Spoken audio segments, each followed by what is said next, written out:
Muito bom dia a todos, espero que estejam todos bem. Vamos dar início então à nossa aula de primeiros socorros, né? A nossa segunda aula aí falando sobre hemorragia e epistaxe. Vamos lembrar que quando a gente fala sobre primeiros socorros, né, a gente vai atuar de maneira primária, né, e com foco basicamente ali a atender de maneira rápida, né, e consequentemente eficaz, né, para que a vítima tenha a menor quantidade de complicações possíveis. Quando a gente fala sobre hemorragia e epistaxe, né, vamos lembrar especificamente que o nosso corpo ele é formado por tecido, né, nós temos músculos, ossos e, consequentemente, nós temos um fluido, né, que ele é extremamente nutritivo, né, para o nosso organismo e também é uma fonte de contaminação, tá bom? Então, nós temos aí o sangue, né, que, por sua vez, quando a gente fala sobre sangue, especificamente no caso da hemorragia, é quando há, então, uma espécie de um rasgo, né, na pele ou em alguma artéria, alguma veia e algum capilar, pode provocar uma hemorragia. E o epistaxe é o que a gente chama aí de sangramento pela via nasal, tá bem? Nós temos também o caso da hemoptise, que é o sangramento pela boca, mas eu vou falar especificamente do sangramento nasal, que é o mais comum, o mais habitual que a gente pode encontrar. Falando especificamente da hemorragia, a definição de hemorragia é a perda de sangue que ocorre quando há rompimento de uma veia, de uma artéria, provocando por cortes, né, amputações, esmagamentos ou até mesmo por fraturas. Então, a perda do sangue ela ocorre devido a algum rompimento, né, alguma abertura na pele, podendo chegar ali, obviamente, próximo a artérias, veias e capilares.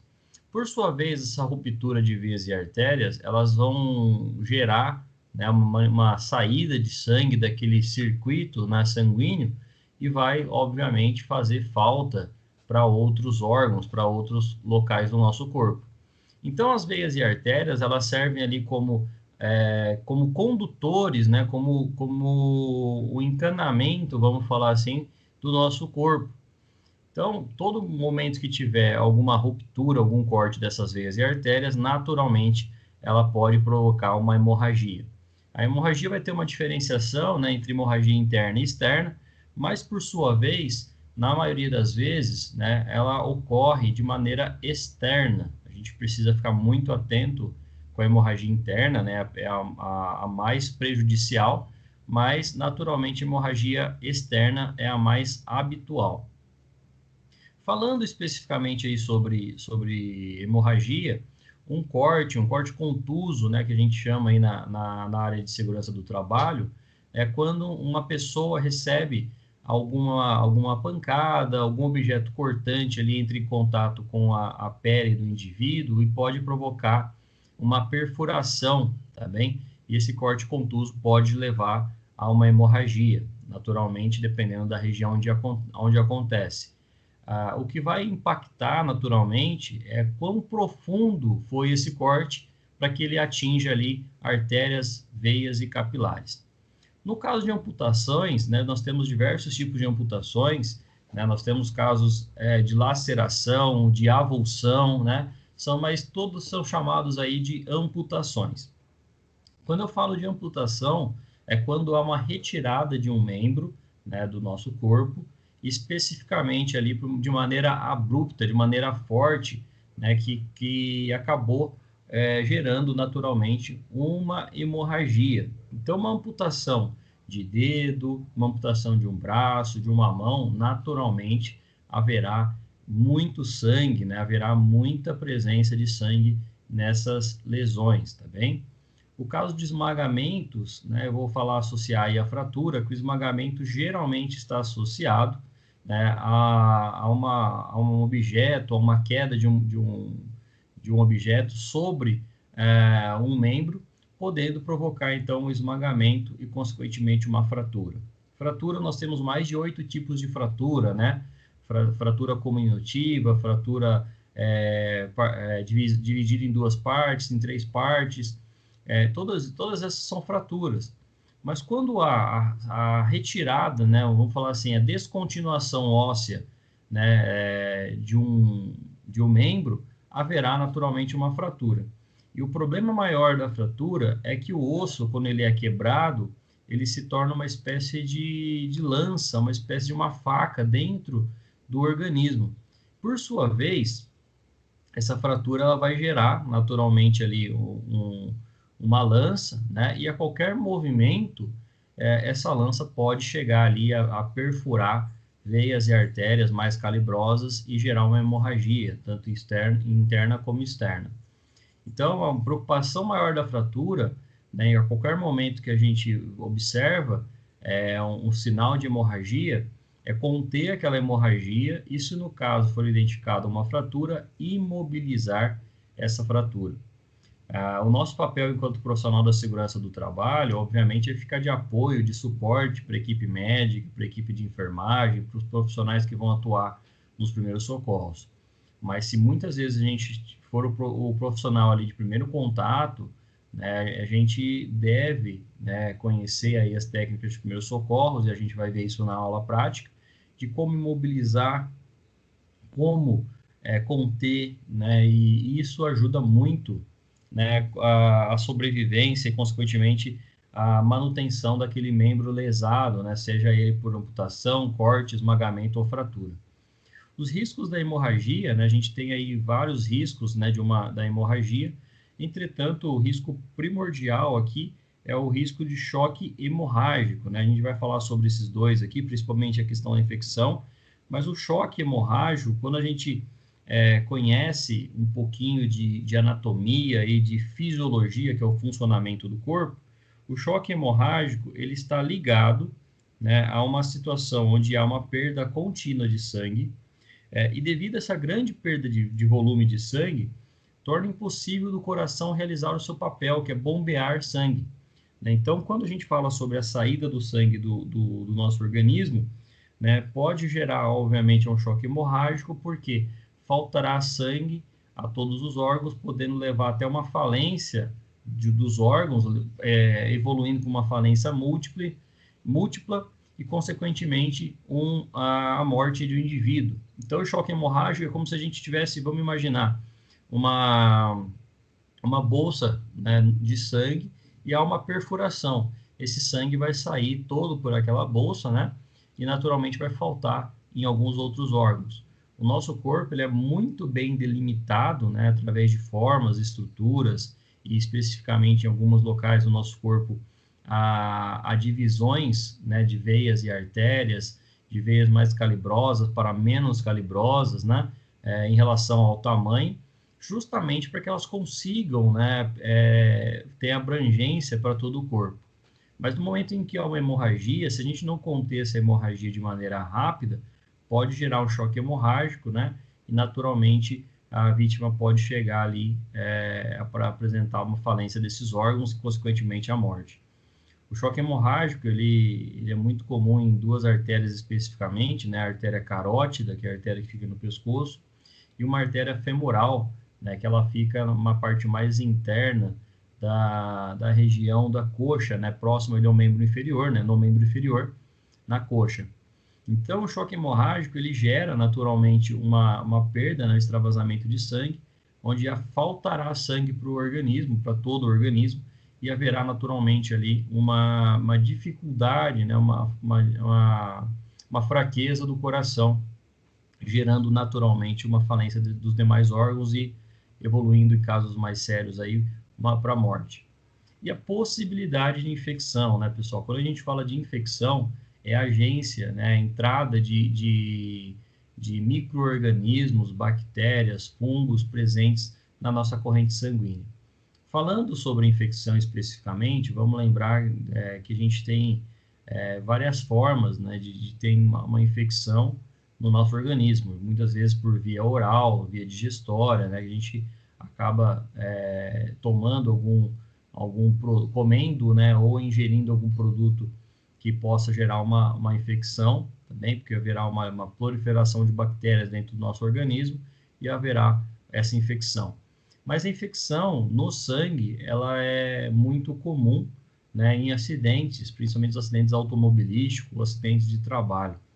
A infecção ocorre por causa da entrada, por exemplo, de micro-organismos, né, como é comum os riscos biológicos, né, dentro de uma empresa.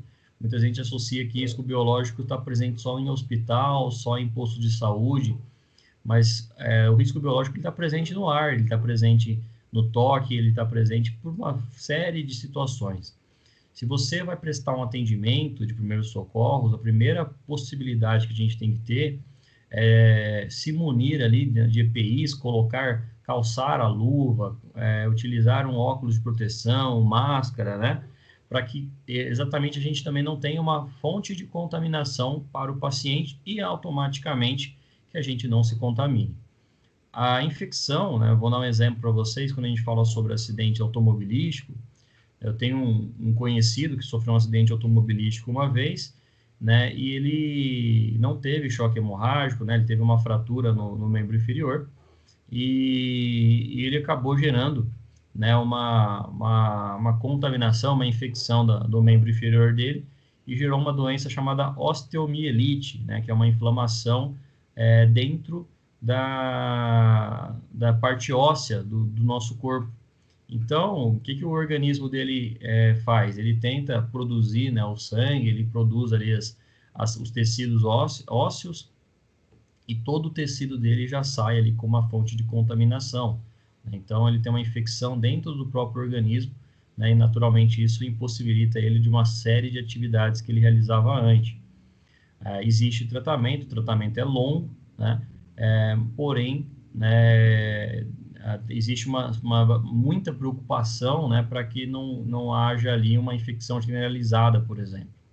Se houver uma infecção generalizada, né, e a pessoa ela deixar de ser atendida no momento e no momento oportuno, né, naturalmente haverá a infecção desse membro inferior.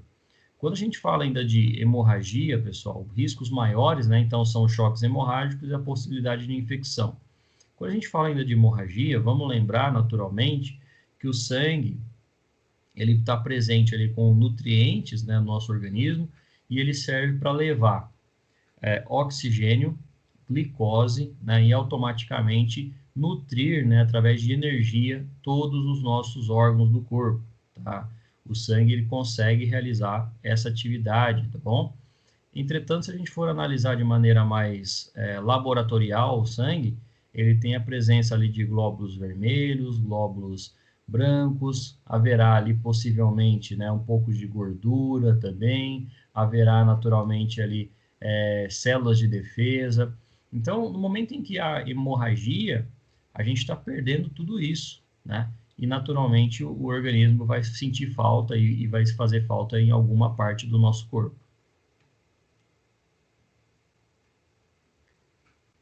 Existem 3 tipos de hemorragia, né? Primeiramente, eu vou falar para vocês aqui dos tipos e vou falar das características dela para que a gente consiga reconhecer. Quando eu falo da hemorragia, primeiramente, a hemorragia ela é arterial, né? A grande hemorragia e a mais perigosa, vamos falar assim, é arterial. Porque a artéria é onde há pulsação, onde haverá, né, uma espécie de força contrátil, né, pulsátil, que a gente consegue identificar através do toque. Então, se eu vou pegar ali meu pulso na região do antebraço, a gente vai chamar isso de artéria radial, eu vou aqui e posiciono sobre a artéria, né, e eu consigo sentir, né, essa artéria, mesmo que ela esteja ali controlada dentro da artéria, mesmo que eu tenha tecido muscular, pele, né, tudo em volta, mas a artéria por si só, ela é a mais forte, né, de contração. E se houver uma hemorragia, o sangue ele vai sair de uma perspectiva, né, como se estivesse jorrando com um fluxo pulsátil. Porque toda vez que o coração bater, esse sangue ele vai sair, né, obviamente, ali pelo local onde há uma abertura. Então, o sangue jorrando com fluxo pulsátil é a pior alternativa que a gente pode ter na hemorragia. A coloração é um vermelho vivo, né? Percebam aqui que a cor ela é um vermelho um pouco mais brilhante, né, vivo, porque ele é um sangue rico em oxigênio, tá bom? Então, quando a gente fala sobre essa coloração do sangue, vamos lembrar que o sangue ele leva oxigênio para os tecidos, né, e ele volta retirando o gás carbônico, ele volta retirando o que tem de ruim. Só que o nosso conduto, né, a nossa natureza aqui é tão perfeita que ela leva pela artéria, né, e ela retorna pela venosa, tá bom? E aí tem uma diferenciação de uma para outra. O sangue arterial, especificamente, né, eu tenho que controlar ele o quanto antes, porque se forem grandes artérias, a probabilidade da pessoa ter uma perda grande de sangue é muito rápida, tá bem? Então, a artéria do radial, por exemplo, né, que usualmente, aí, infelizmente, né, de maneira usual, as pessoas que tentam suicídio cortam essa artéria, naturalmente ele deve fazer uma proteção imediata aqui, né, para que seja, obviamente, ali levado para o hospital, para buscar fazer uma sutura desse membro, para que não haja ali a possibilidade, por exemplo, da pessoa conseguir atentar contra a própria vida. Então, o sangue arterial é o mais importante, a hemorragia arterial é a mais importante. A hemorragia venosa, né, o que a gente chama de venoso aqui, ela é responsável por trazer de volta para o coração, né, para que haja troca, né, desse sangue, vamos falar assim, e ele vai depositar o que tem de ruim, né, o que a gente vai chamar também de catabólicos, tá bom? O que tem de ruim no nosso organismo, né, está presente ali no sangue venoso. É a retirada, né, do gás carbônico, é a retirada de micro-organismos, né, que podem ser encontrados. Então, o sangue venoso ele vai ser um vermelho mais escuro, tá bom? Ele vai ter um fluxo lento, né? Então ele é diferente da arterial, tá bem? Porque ele retorna simplesmente para o nosso corpo, tá? O arterial ele leva sangue para o nosso corpo. O venoso ele retorna para o coração, tá bem? A gente vai falar isso aí de pequena e grande circulação. A gente vai ver isso lá na aula presencial. O fluxo lento, né, é quando o sangue venoso ele retorna, então ele está voltando das extremidades lá para o coração. E esse sangue venoso, né, gera naturalmente um fluxo lento, estável, tá? Ele não é pulsátil igual ao arterial, ele é estável, ele fica como se fosse uma torneira ali saindo sangue, né, sem nenhuma pulsação, sem nenhuma pressão, e ele tem uma coloração vermelha escura. Então, quando a gente fala sobre essa diferenciação da cor do sangue, ela é fundamental para a gente entender quais são os tipos de hemorragia. Fluxo rápido, né? Fluxo pulsátil, o sangue jorrando, arterial. Fluxo lento, né? De modo estável, cor avermelhada, escura. Eu gosto de fazer essa associação, o sangue arterial geralmente parece uma mangueira, né? jorrando sangue. A venosa parece ali uma torneira aberta, né? Ou que está semi-aberta, produzindo um fluxo lento de saída de sangue. E existe ainda, né, a saída do sangue de modo capilar, que é o fluxo de fácil controle, né, de modo uniforme e com uma cor vermelha clara. O capilar, pessoal, como o próprio nome diz, ele está presente nos capilares do nosso corpo. O que seriam, então, os capilares do nosso corpo? Se vocês associarem a questão do fio de cabelo, né, ele é capilar, porque ele é mais fino, tá bem? Então, é uma extremidade das artérias e também das veias. O capilar ele vai estar presente nas extremidades do nosso corpo. Quem nunca teve a infelicidade, né, de tirar um pelinho, uma pelinha ali do dedo, né, e teve um pequeno sangramento naquele dedo? Isso é um tipo de sangramento capilar. Quando a gente vai tomar algum remédio, né, principalmente intravenoso, né, quando a gente acaba de tirar ali a agulha, né, por causa de uma vacina, de um remédio, se o profissional ali da enfermagem ou quem ministrou aquele medicamento vai pedir para você, olha, coloca um band-aid ali em cima, coloca um algodãozinho em cima, né? Isso é por causa de um sangramento capilar, tá bom? é um fluxo de fácil controle, uniforme e de cor vermelho claro, tá bom?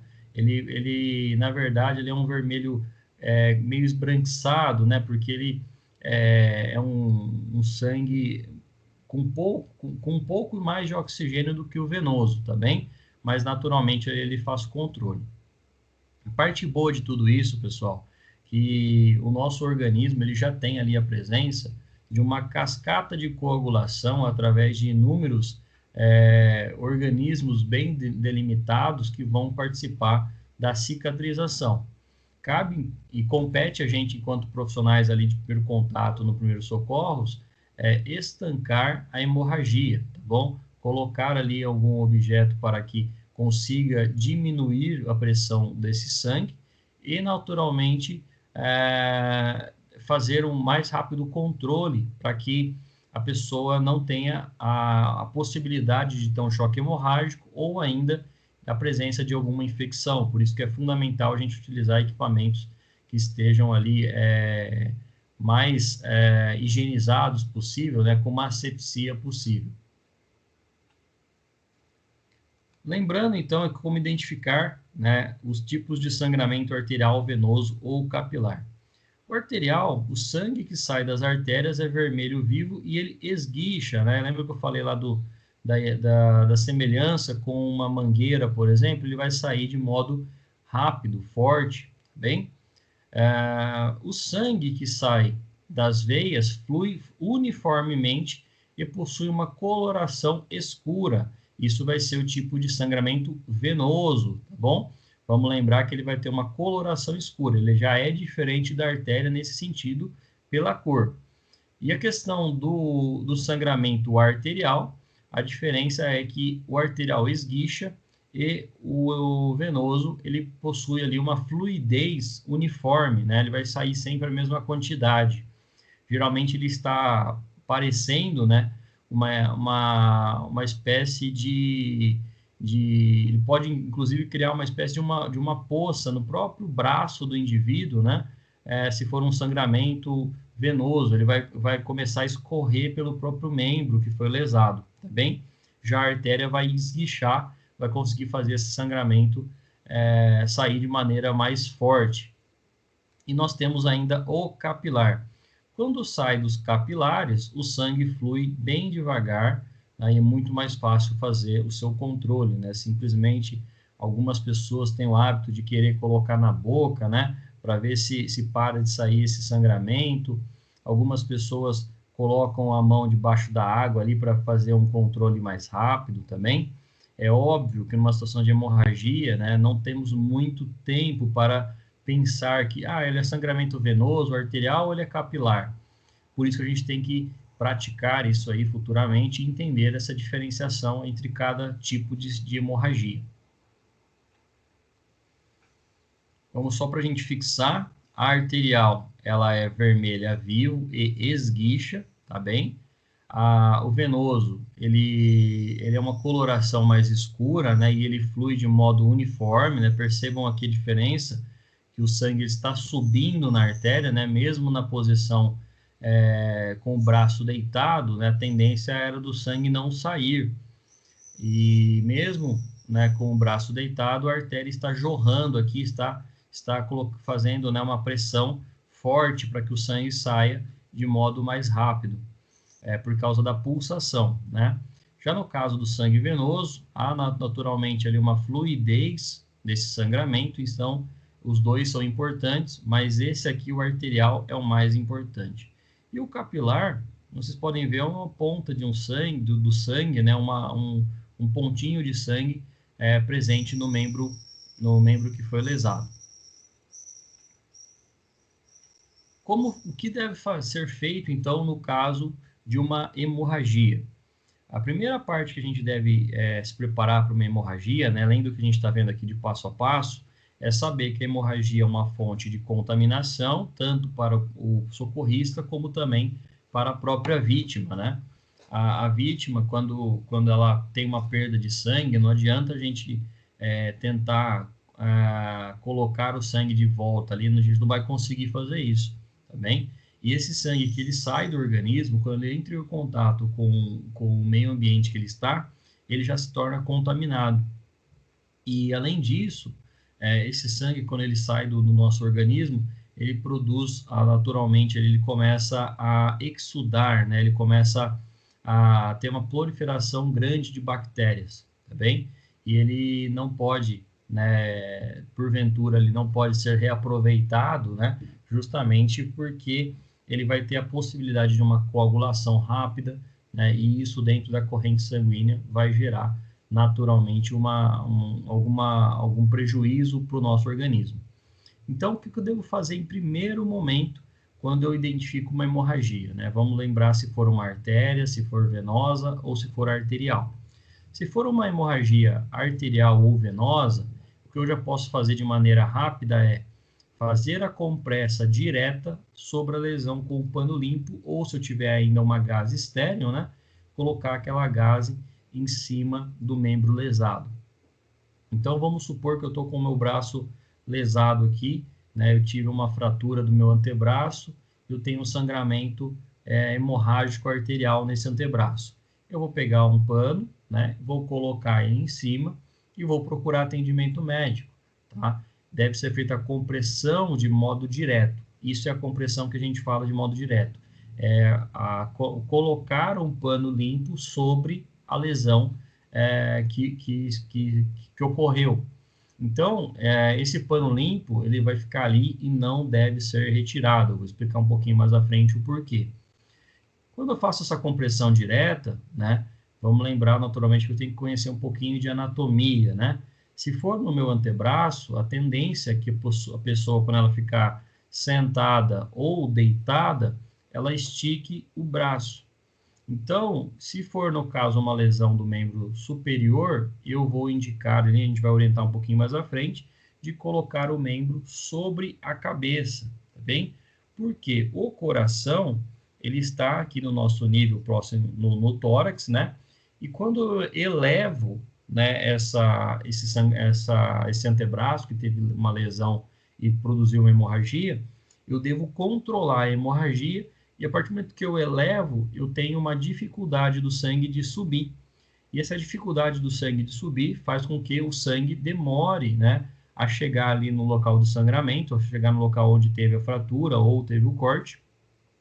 E, naturalmente, haverá uma perda menor, né, mais insignificativa, vamos falar assim, de sangue.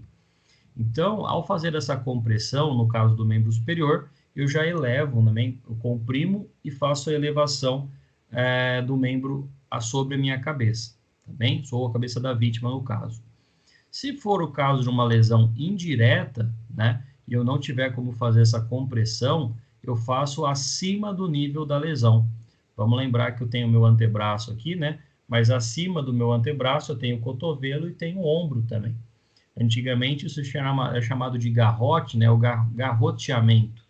Então, teve uma fratura nessa região, eu venho e posso garrotear, né, o meu cotovelo ou o meu ombro fazendo uma compressão indireta.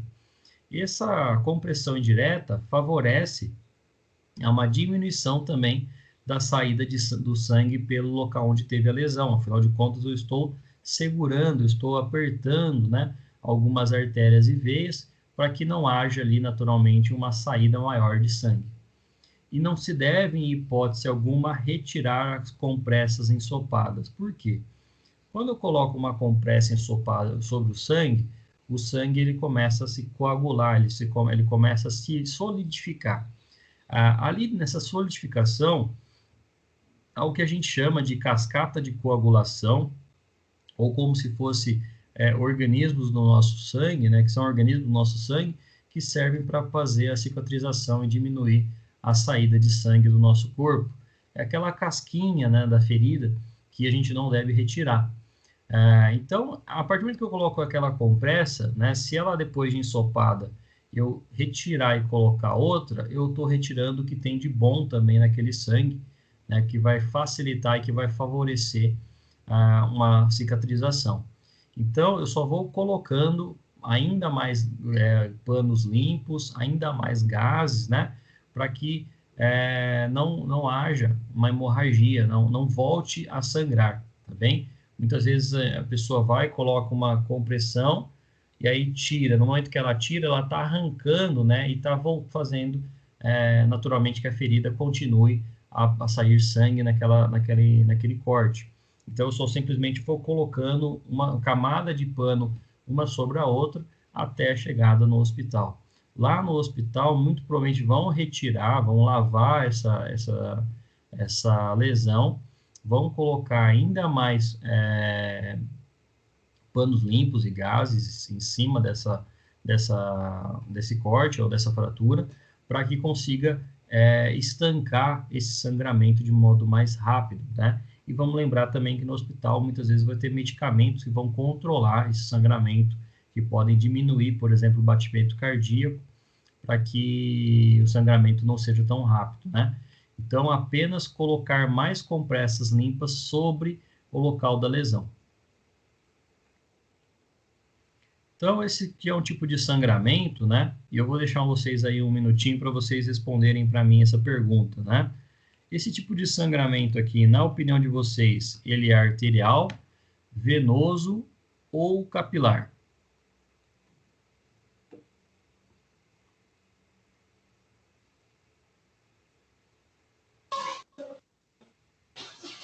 Arterial, professor?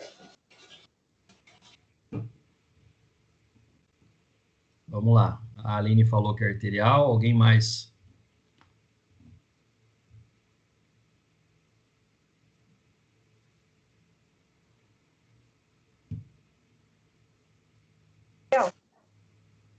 Oi? Eu também acho que é arterial.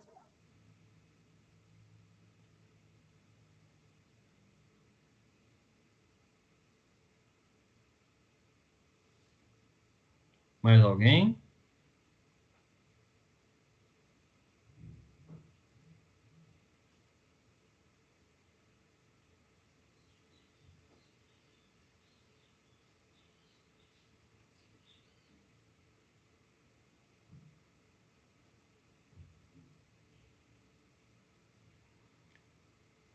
Eu sou quem... Oi? Pode estar muito ruim. Oi?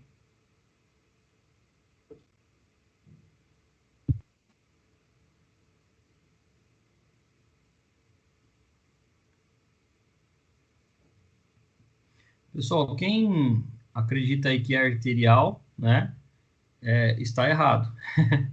É um sangramento venoso, tá? Por quê? Percebam que ele está, né, ele está simplesmente jorrando aqui, ele não está pulsando, tá? E a cor do sangue é fundamental para a gente conhecer. Olha a cor do meu cursor aqui, a diferença de coloração entre um vermelho vivo e um vermelho escuro. O sangue vermelho vivo, ele é reluzente mesmo, tá, pessoal? Ele é um vermelho mais forte, né? É como a gente falasse de um vermelho claro e de um vermelho escuro. O sangramento venoso, ele é um vermelho escuro, tá bom? Ele é apresentado ali como uma coloração específica, né? Onde há a maior quantidade, né, de gás carbônico. Então, ele vai ser mais escuro do que o sangue com oxigênio, que é o sangue arterial, tá bem?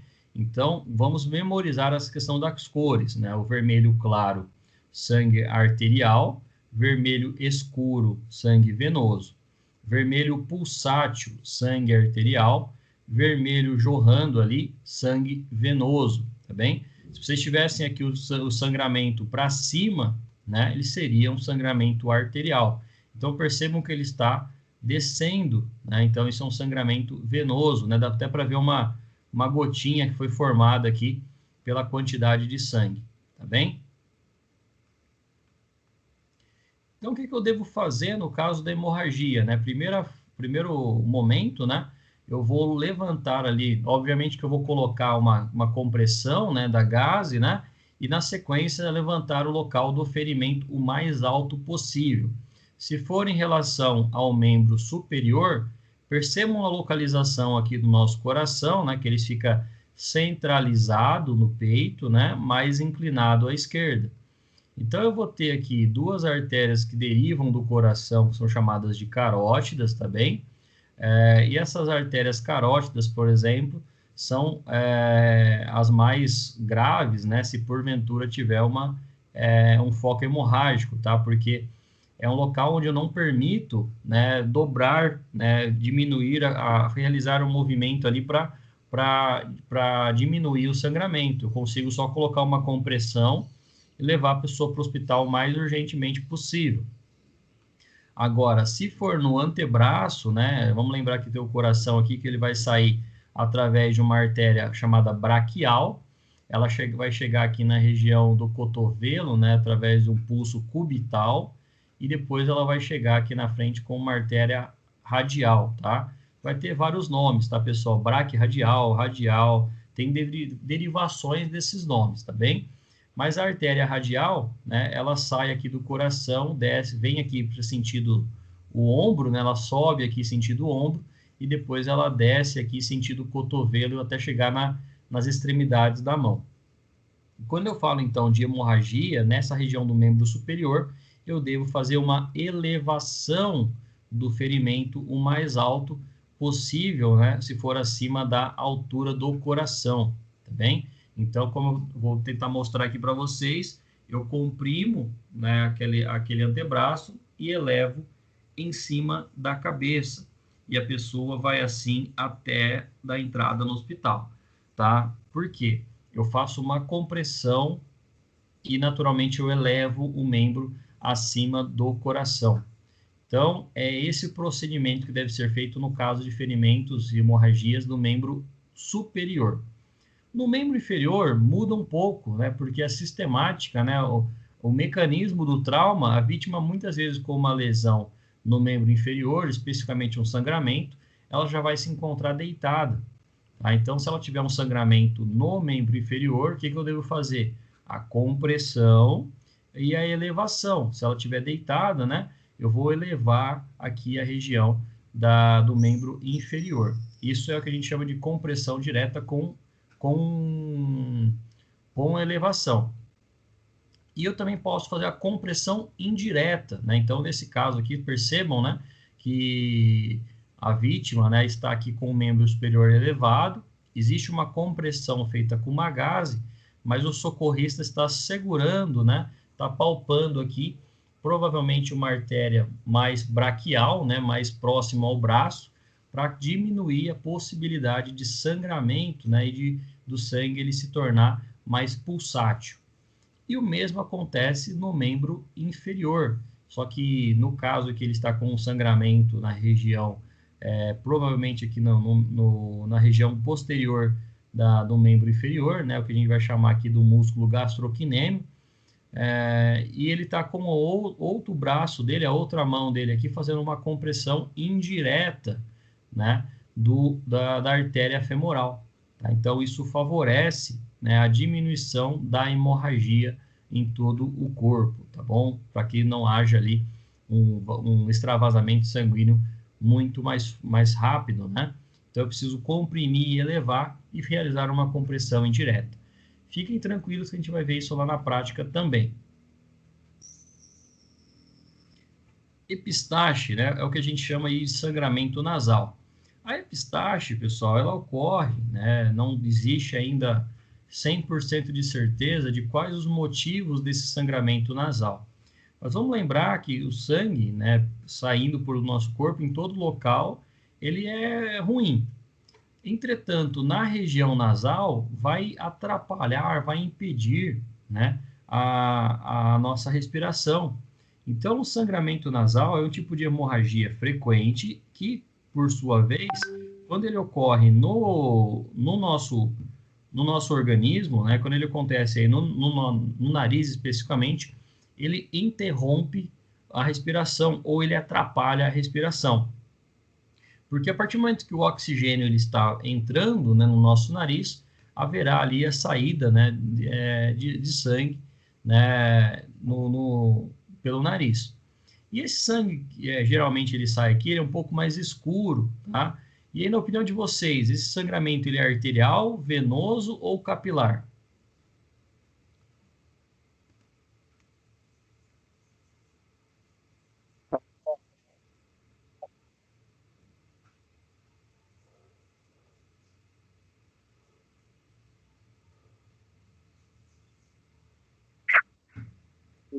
Capilar.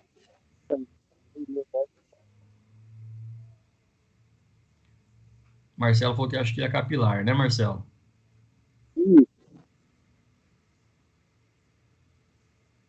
Mais alguém?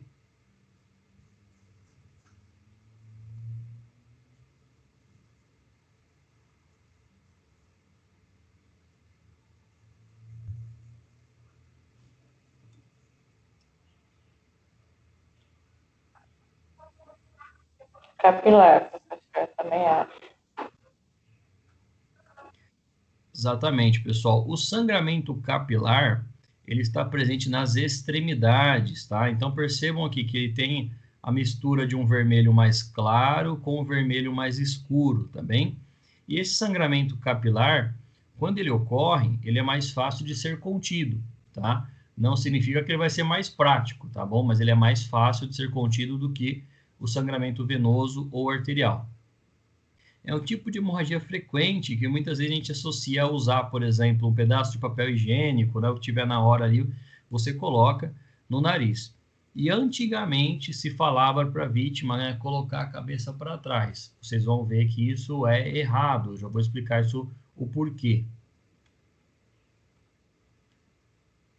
Quando a vítima se encontra em caso de epistaxe, né, eu devo então pedir ao paciente que ele se sente, né, e com o rosto, né, um pouco inclinado para frente. Então, do jeito que ele está aqui, né, ele joga o corpo para frente, para que se precisar sair a maior quantidade de sangue possível, melhor. Vamos lembrar que é um sangramento capilar, ele não é pulsátil e ele não vai estar jorrando. A tendência dele sair ali é poucas gotas, tá? Pelo nariz. E você, enquanto socorrista, deve orientar para a vítima, né? Ou você também consegue apertar a parte frontal maleável do nariz, tá? Que ela é predominantemente feita de cartilagem, né? Quando eu falo do nariz especificamente, vamos lembrar que eu tenho a parte dura, que é na parte superior, e eu vou descendo, eu tenho uma parte mais maleável, que é a ponta do nariz. Então, essa ponta do nariz, ela vai me ajudar, principalmente se eu precisar ali fazer a contenção dessa hemorragia, tá? Desse epistaxe. Eu posso pedir para a vítima, né, colocar o braço esquerdo de repouso ou o braço direito, como for melhor para ela, simplesmente para ela inclinar a cabeça depois, tá? Para favorecer o sangramento, para que o sangramento obedeça um fluxo de saída, né? Semelhante aí da gravidade, né? Para que saia pelo nariz, para que ele não seja aspirado. Por isso que não se deve colocar a cabeça para trás. Verificar toda a parte maleável do nariz, né? E se ela se encontra apertada. É óbvio que eu tenho que conversar com o paciente ou perguntar para as pessoas que estiverem próximas se não houve um trauma, né? Se não foi uma cabeçada, se não foi uma queda, né? Se não foi nenhum objeto que bateu ali no nariz da vítima, tá bem? E nesse caso específico, eu devo orientar para que o sangue siga o seu caminho de sair, tá bom? E naturalmente, eu vou apertar a região mais maleável ali para tentar diminuir a sua saída de sangue. Então, eu vou comprimir a parte maleável do nariz com uma gaze ou um pano limpo e manter a pressão por cerca de 10 minutos, tá bem? Pessoal, esse sangramento ele ocorre por diversos motivos, tá bem? Antigamente acreditava que tinha alguma coisa a ver com aumento de pressão, né? Mas geralmente ele está mais associado a uma temperatura elevada, né? na sua parte externa, né? Ou seja, um ambiente com muito calor pode gerar um sangramento nasal. Ou ainda está associado também a pequenas rupturas de minúsculos, né, capilares, né, minúsculas artérias ali na região do nariz e podem produzir esse sangramento, tá? É um sangramento capilar, mais fácil de ser contido. Então, eu devo conter a pressão ali por cerca de 10 minutos. Obviamente que eu não vou ficar contando, não, deu 10 minutos, né, tira ali a proteção. Eu vou permanecer ali conversando com a vítima. Você percebe que parou de sair, a vítima vai precisar respirar, por isso que eu não posso prender todo o nariz, né?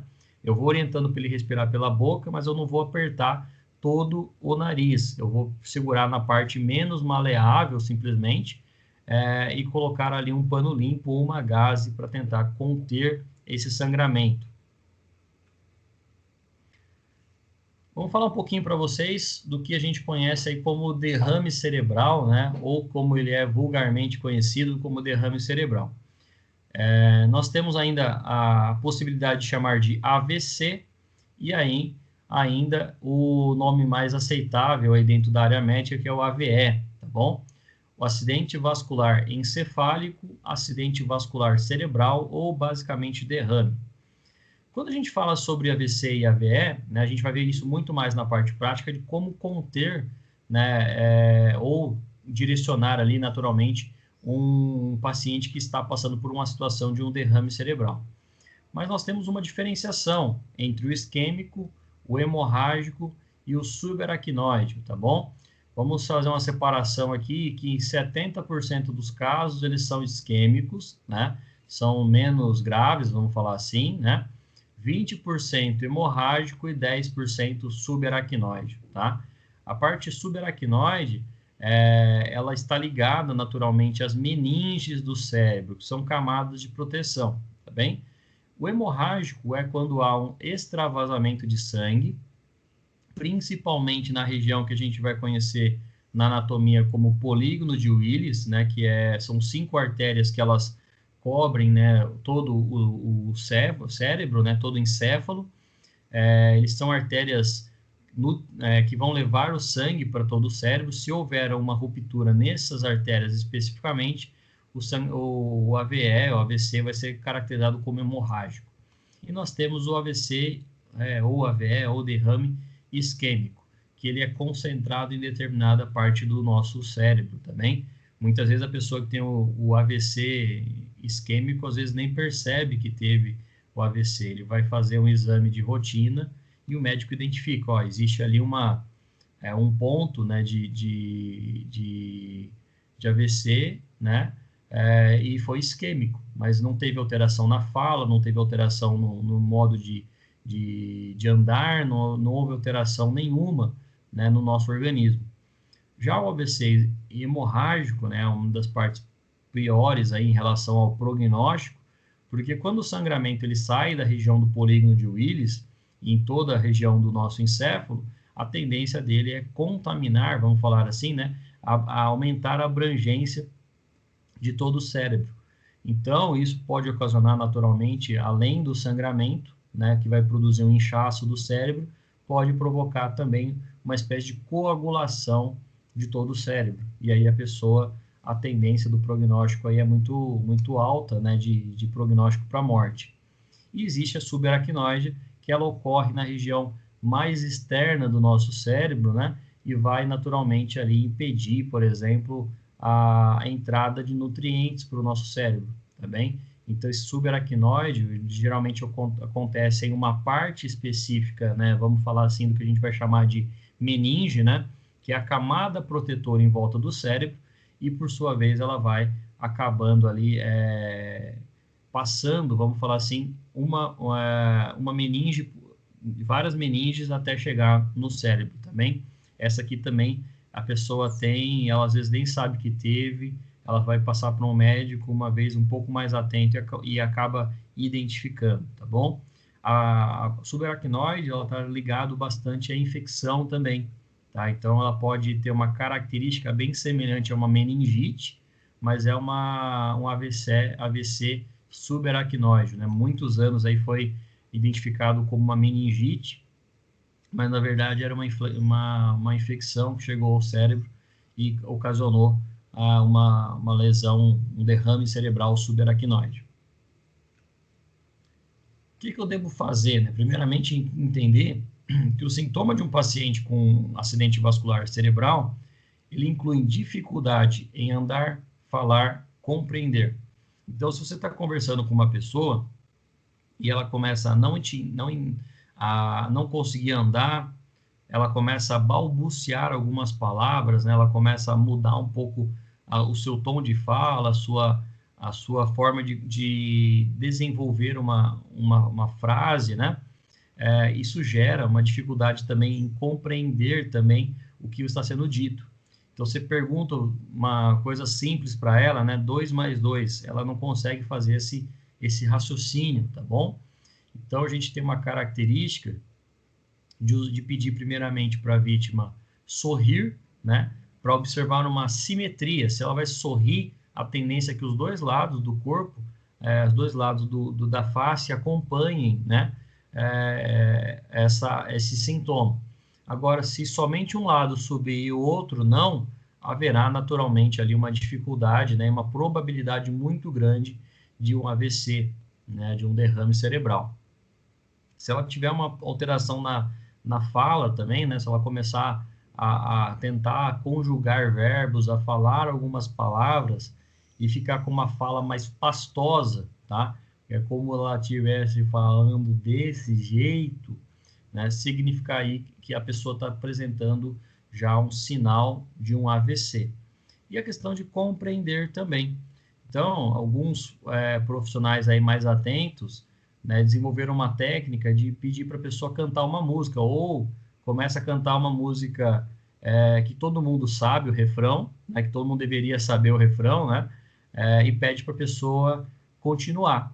Se ela fizer um esforço para falar e não essa compreensão, né, não acontecer, significa que ela pode estar passando por uma alteração específica no cérebro, compreensiva aí como um derrame cerebral. Então, tem outros sinais que a gente deve identificar, como a paralisia, né, ou a dormência da face.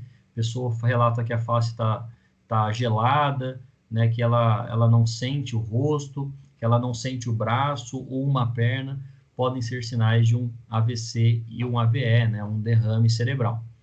O tratamento precoce, né, ele passa primeiramente com anticoagulantes, tá bem? Então, identificou ali nas primeiras horas, né, o sinal de um sintoma de um AVC, de um AVE. É levado para o hospital, né, ou o SAMU, ele é identificado ali, leva, né, um equipamento específico, né, um profissional específico, que é o médico, e ele vai ministrar um anticoagulante. Isso minimiza a possibilidade, né, de danos cerebrais, né, porque se o sangue ele não está saindo do cérebro, se ele não está chegando a regiões mais específicas do cérebro, a tendência é que o dano cerebral seja menor. Outros tratamentos ainda, né, concentram-se em limitar as complicações e prevenir mais acidentes vasculares, como o tratamento feito aí com profissionais da neurologia, né, além de medicamentos também, fazer ali treinamentos, né, de fala, de marcha. Profissionais da fisioterapia, né, ajudam bastante nesses casos aqui, para que não haja um segundo derrame, um segundo AVC, tá bom? Danos que ocorrem no cérebro, né, devido ao AVC, né, a conceituação do derrame é que danos ao cérebro devido a uma interrupção de fornecimento de sangue ou de um acidente vascular é uma emergência médica, tá bem? Deixa de ser uma situação de urgência e começa a se tornar uma situação de emergência. Eu vou falar isso para vocês, essa diferenciação nas próximas aulas. O sangue, especificamente aqui no caso hemorrágico, né, percebam que há um extravasamento de sangue, né? O sangue ele está fora do cérebro e naturalmente ele vai começar a contaminar as demais áreas. O sangramento ocorre dentro ou ao redor do cérebro e ele começa a criar também naturalmente o que a gente chama de lesão por hipóxia, tá? Então, uma lesão do cérebro por falta de oxigênio.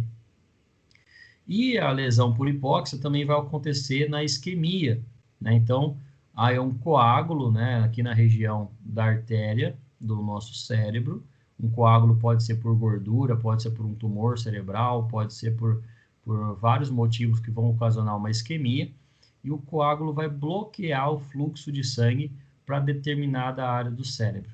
E essa determinada área, a tendência desse AVC isquêmico é que ele comece a puxar, vamos falar assim, pegar energia de outras áreas, né? E aí a tendência dessa lesão se tornar maior. Olha o tamanho dessa lesão de um AVC isquêmico, olha o tamanho da lesão do AVC hemorrágico também. A tendência, né, é que naturalmente o mais prejudicial no prognóstico é o hemorrágico, mas a tendência do isquêmico ele ir aumentando as áreas e naturalmente se tornar um prognóstico tão ruim quanto o hemorrágico, tá bem? Sendo assim, pessoal, chegamos ao final de mais uma aula, né, em formato remoto. Agradeço a todos que participaram dessa gravação, participaram dessa aula também. Agradeço aí os alunos que participaram, né, na hora que eu perguntei o tipo de sangramento, tá bom? Um obrigado, até breve e até a próxima aula.